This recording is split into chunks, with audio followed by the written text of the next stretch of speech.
అందరికీ నమస్కారం. సాధారణంగా భార్యాభర్తల మధ్యలో ఏవైనా ఆంతరంగికమైనటువంటి మనస్పర్ధలు వచ్చినా, అది తీవ్రంగా గొడవలేమన్నా జరుగుతున్నప్పుడు మనం ఏం చేస్తాం? పెద్దవాళ్ళ మధ్యలో కూర్చోబెట్టి వాళ్ళకి సర్దుబాటు చేసే విధానం ఏదైనా చూస్తాం. లేదు, ఇద్దరి జాతకాలు ఒకసారి పరిశీలన చేసి, జాతక భాగంలో ఏవైనా మైనస్ దశలు నడుస్తూ ఉంటే దానికి తగ్గ పరిహారంగా ఏదైనా జపం, దానం, అభిషేకం ఇలాంటివి ఏదైనా చేస్తూ ఉంటాం. మీరు కూడా ఇలాగే చేస్తున్నారా? ఇవన్నీ కూడా శుద్ధ దండగ.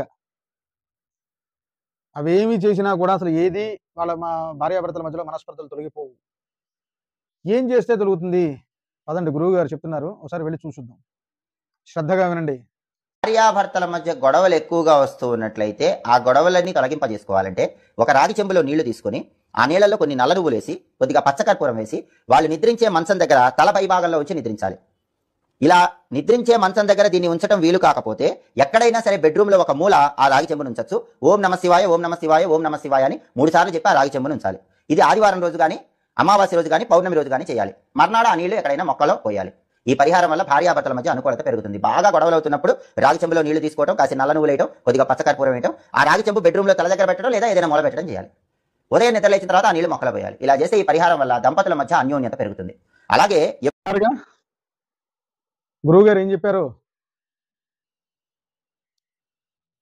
బాగా తీవ్రమైనటువంటి గొడవలు వస్తే ఒక రాగి చెంబులో అన్ని నల్ల నువ్వులు వేసి నీళ్ళలో అంత పచ్చకర్పూరం వేసి నిద్రించే మంచం మీద తలస్థాన స్థానంలో ఉంచేసి పడుకుంటేట వాళ్ళ మధ్యలో ఉన్నటువంటి గొడవలన్నీ తొలగిపోతూ ఉంటాయట. అరే, మీరు చెప్పే విషయాలు ఎలా చెప్పాలి అంటే ఒక శాస్త్ర సంబంధమైనటువంటి విషయాలు చెప్పాలి. పూర్వం నుంచి పెద్దవాళ్ళు ఆచరించేటువంటి విధానమైనటువంటి విషయాలు చెప్పాలి.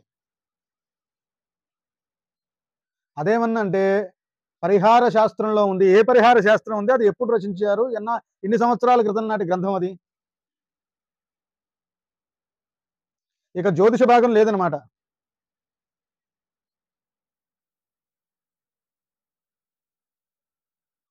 మళ్ళీ వీళ్ళని పెద్ద పెద్ద టీవీ ఛానల్స్ కూడా ఇంటర్వ్యూలు.